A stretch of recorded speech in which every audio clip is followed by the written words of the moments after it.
RT kuak fakta baru satu keluarga di Bekasi 2 bulan hilang. Keberadaan satu keluarga di Bekasi 2 bulan menghilang masih belum diketahui. Hanya saja terkuak fakta baru tentang gelagat tak biasa keluarga itu sehari-hari. Hal tersebut diungkapkan oleh Ketua RT setempat Andi. Satu keluarga tersebut sebelumnya tinggal di Jalan Sawon nomor 12 RT 2 RW 4, Kelurahan Jati Sampurna, Kecamatan Jati Sampurna, Kota Bekasi.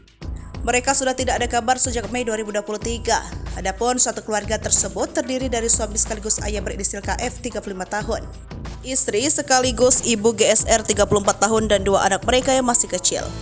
Andi mengungkapkan keluarga KF dan GSR kurang dikenal di lingkungan tempat tinggalnya. Dikutip dari Tribun Jakarta Rabu 12 Juli 2023, Andi bahkan mengaku belum pernah melihat sosok KF dan GSR. Pria yang menjabat sebagai Ketua RT selama 7 bulan itu belum pernah memegang berkas laporan izin tinggal dan keluarga. Andi juga ikut menyaksikan pembongkaran rumah KF dan GSR. Ia tidak mengetahui masalah sebenarnya terkait hilangnya keluarga tersebut. Kakak GSR Natalia mengaku telah memperoleh kabar bahwa adiknya dalam kondisi baik-baik saja.